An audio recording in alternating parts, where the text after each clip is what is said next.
Bora lá, fiel, bora pra mais um vídeo aqui no canal, bora trazer aqui as últimas informações desse grande jogo contra o Santos. Corinthians volta a campo hoje, quarta-feira, 9h30. Bora ver aqui a escalação do nosso timão e tem também outras informações aí, uma entrevista muito top do Breno Bidon, que tá se destacando bastante nos últimos jogos pelo timão. Sem mais enrolações, bora ver as últimas novidades do timão e a escalação do Corinthians contra o Santos. Bora pro vídeo, galera.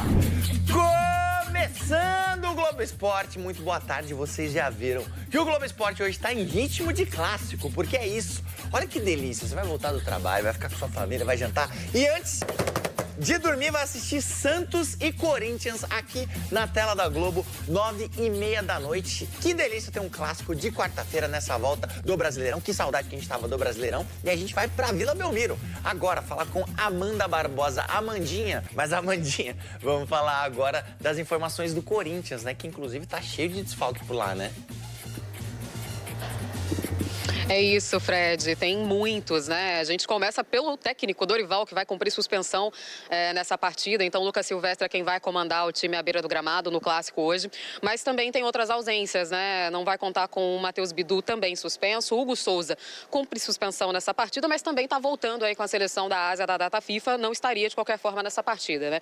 Romero, Félix Torres com data FIFA, Carrilho, Ramalho, Vitinho no departamento médico em fase de transição. E aí tem a situação do José Martínez, que a gente acompanhou durante essa semana, né? O Corinthians disse que não vai se posicionar, não vai atualizar a situação dele antes do clássico, só depois. Então, essas são as ausências aí do Corinthians para essa partida, que tem hoje também a estreia do Felipe Longo, né? No lugar ali do Hugo Souza, 20 anos tem esse jogador. Tá nas categorias de base do time desde os 8, né? Então, vai ser uma novidade, uma realização ali para ele, essa estreia como jogador profissional pelo Corinthians, né? Então, o time hoje que vem para essa partida com o Yuri Alberto, né? Entre os titulares ali. Então, tem esse momento importante aí para o time que está numa situação melhor do que o Santos, mas precisa também vencer pensando em melhorar a sua posição na classificação do Campeonato Brasileiro, Fred. Fechado, Amandinha, bom trabalho por aí. Descontraído, leve, tranquilo, relaxado. Você gosta da entrevista? Gosto. Às vezes, né? O Dorival não tem dúvida. E o Bidon, na minha concepção, não é um volante. Me desculpem, mas o Bidon ele tem todas as características também de um meia. Você concorda com o chefe? Tem que concordar, né? Às vezes, segundo volante, às vezes meia. Nos últimos jogos, joguei um pouquinho mais de meia, né? Consegui bem. Bem demais. Bidon tem jogado na posição do Garro. Titular contra o Mirassol, ele chegou a 26 partidas. Um dos que mais jogaram com o Dorival Júnior. O Breno, ele é um coringa, né? O Breno, a gente consegue colocar ele em qualquer função dentro da equipe.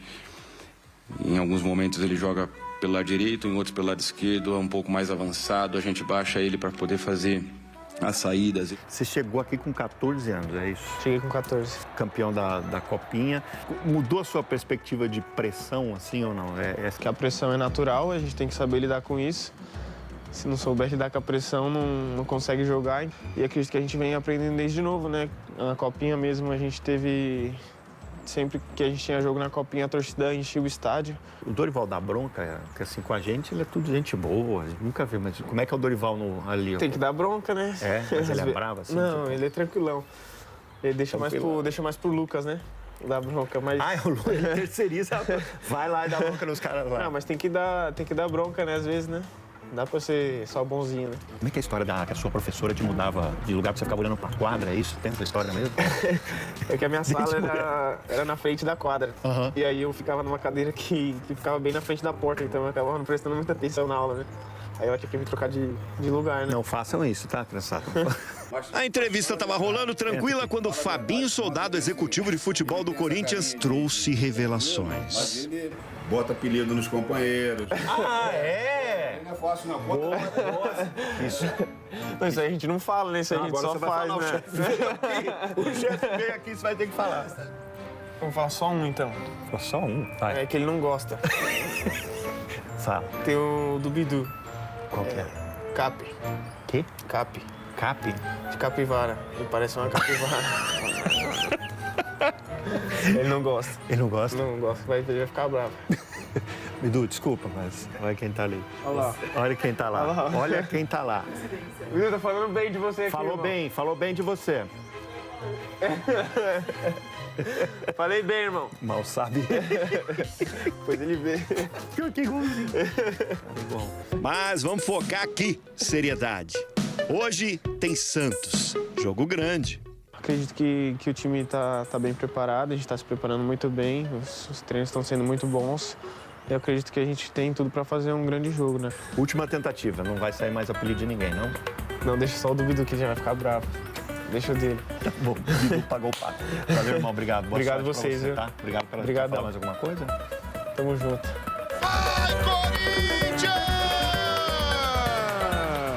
Vamos colocar na tela aí os prováveis Santos e Corinthians. A gente vai fazer um cara a cara aqui hoje, hein? Tá, olha lá. Temos... O Santos vai com Gabriel Brazão, Igor Vinícius, Adonis Frias, Luan Pérez e Escobar ou Souza, João Schmidt, Gabriel Bontempo, Barreal, Zé Rafael, Rollheiser e Lautaro Dias e Guilherme. Isso quando você olha no papel é um time ok, né? É. Não é um time ruim, não.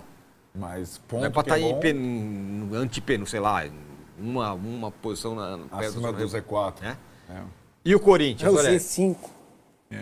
é isso mesmo? O Corinthians versus a Felipe Longo, Choca, Gustavo Henrique e Angileri, Raniel e Maicon, Mateuzinho, Hugo ou Kaká.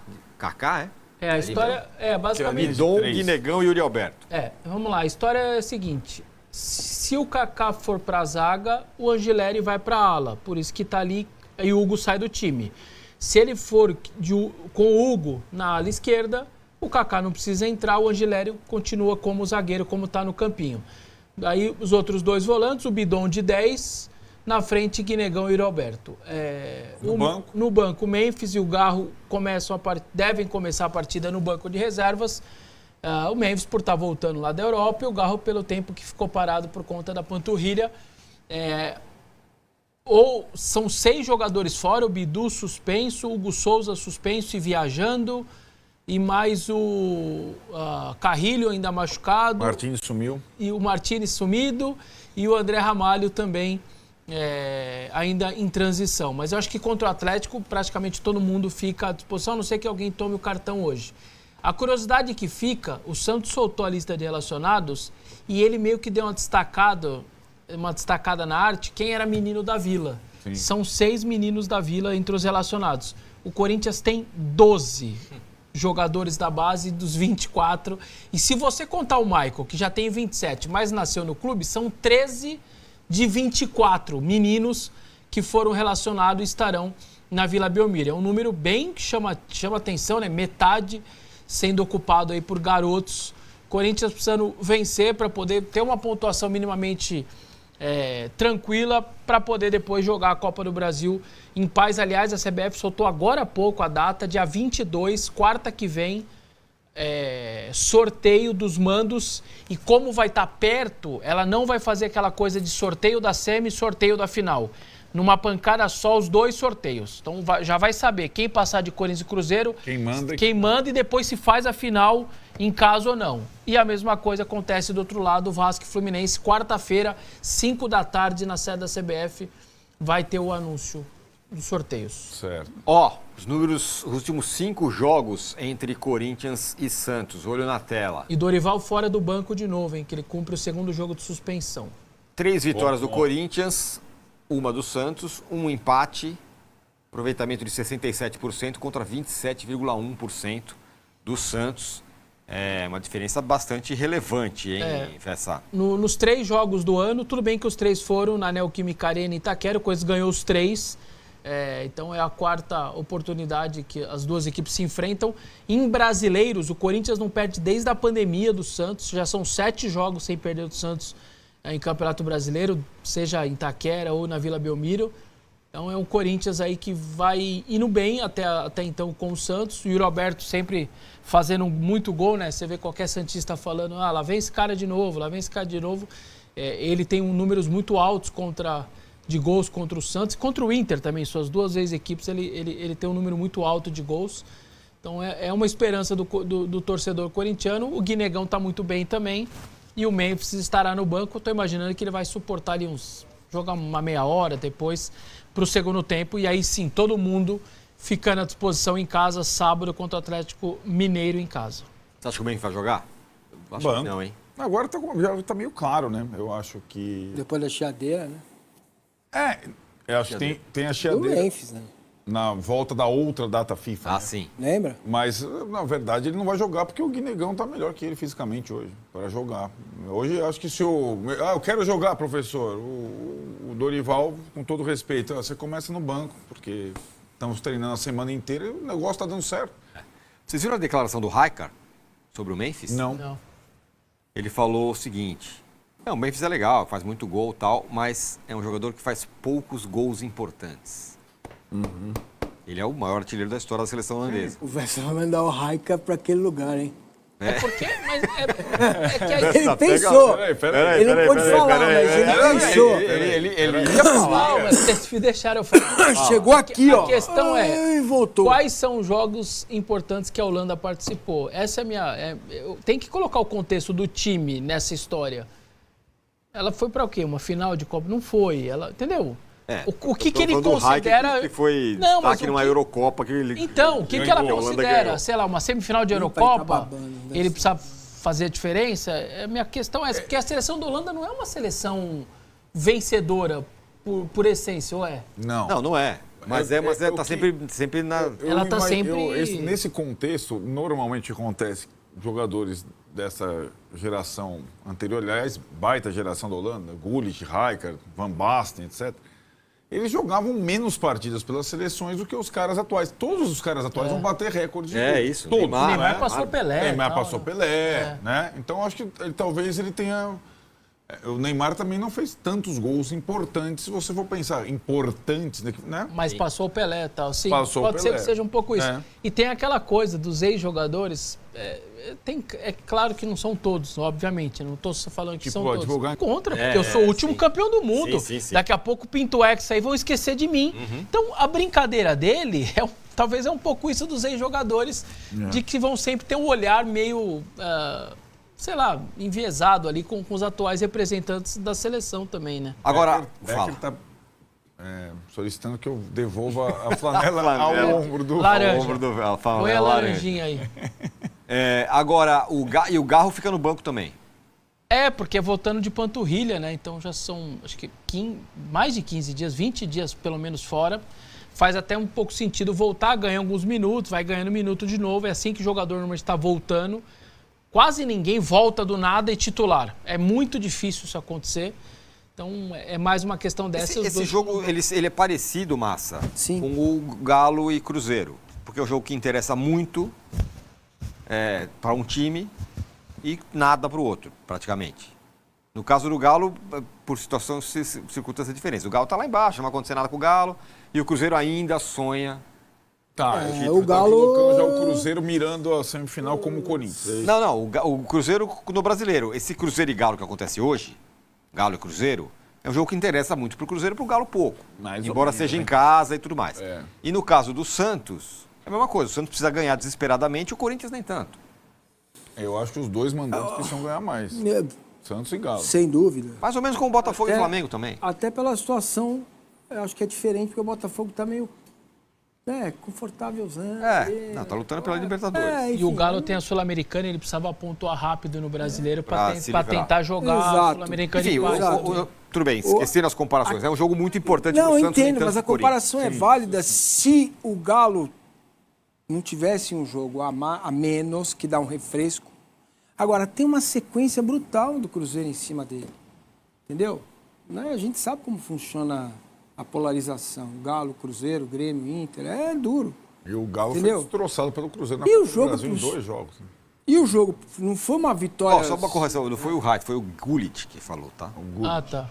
Foi outro Muda monstro. a musiquinha, vai. Ei, Gullit. Que foi outro monstro, né? Que fazer gol também. Mas fala, continua. Então, e acho que o jogo pro Santos é desesperador, é uma decisão, cara. É uma decisão. Além do que, Santos e Corinthians não é um jogo normal. Não. Nunca foi. Ainda mais pro Santos, né? O lado do Santos sempre tá no final de Copa do Mundo. Exatamente. E se o Fortaleza, então, ganha, vira um negócio ainda maior. Ainda. Então, mas pensa no se nada acontece. O Santos tem que ganhar um jogo, cara. O Santos tem que ganhar um clássico. Olha o time que o Santos tem, olha o investimento que tem, técnico novo. Entendeu? Não dá para ficar nessa coisa, puxa vida, não deu mais uma. Fica aí, não deu. Aí vai decidir que Fortaleza, aí entra o Si. Complica, né? Depois ele pega o Vitória, que também é confrontaço direto. Então, ele vai pegar o Vitória, eu acho que até no Barradão esse jogo. No caso do Santos. No final de semana? Agora? Não, recebe o Vitória, na Vila. Ele tem essas duas partidas em casa para entrar no rebaixamento. Essas duas partidas, clássico ou e Vitória em casa. Ou coloca ele numa situação. Porque depois, daqui a pouco, vai vir aquele triozinho que eu falei aqui. 2 vezes o Palmeiras e o Flamengo, o Santos pega numa sequência. Tá fácil ou não? Nossa Senhora. Pra pontuar? Não deu. Aí vai decidir que Fortaleza, aí entra o Si. Complica, né? Depois ele pega o Vitória, que também é confrontaço direto. Então, ele vai pegar o Vitória, eu acho que até no Barradão esse jogo. No caso do Santos. No final de semana? Agora? Não, recebe o Vitória, na Vila. Ele tem essas duas partidas em casa para entrar no rebaixamento. Essas duas partidas, clássico ou e Vitória em casa. Ou coloca ele numa situação. Porque depois, daqui a pouco, vai vir aquele triozinho que eu falei aqui. 2 vezes o Palmeiras e o Flamengo, o Santos pega numa sequência. Isso. Tá fácil ou não? Nossa Senhora. Pra pontuar? Galera, e hoje o Corinthians volta a campo aí pelo Brasileiro. Vimos a provável escalação do Corinthians aí pelo GE e também no corte que eu deixei pra vocês aí do Band Esportes, galera. Corinthians com uma escalação um pouco modificada, né? Vai ter aí o Felipe Longo no gol, porque o Hugo tá suspenso e também tá viajando, né? Tá voltando lá do exterior, que teve o amistoso do Brasil.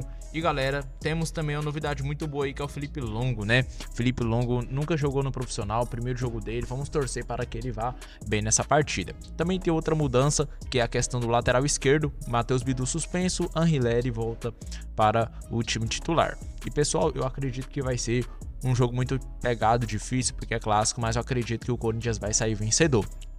O Corinthians está com um time modificado, mas ainda muito forte. Temos ali a dupla de ataque que marca muitos gols, né? Yuri Alberto, Gui Negão. Temos também ali no meio o Bidon fazendo uma posição do Garro, né? O camisa 10, jogando muita bola. Inclusive, tem essa entrevista dele que eu deixei aí, juntamente com a reportagem lá do GE. Que entrevista boa, né? Engraçada ali a parte que ele fala que o apelido do Bidu é Capivara. Pelo amor de Deus, o Bidu eu tenho certeza que é o cara que mais sofre ali no CT. Todo mundo sempre que fala dele é zoando. E ele gosta, né, cara? É um jogador muito animado. E isso é bom para o elenco. Deixa o time muito ali, né? Animado. E vamos embora.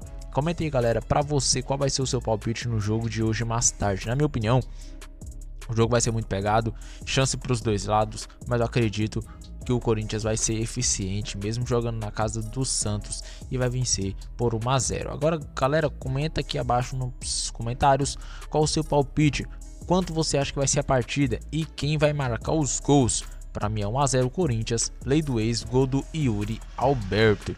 E o seu? Será que sai mais de um gol? Será que o Corinthians toma gol? Como é que vai ser? Deixa abaixo a sua opinião. Agora, pessoal, eu vou ficando por aqui. Um forte abraço a todos e até o próximo vídeo, pessoal.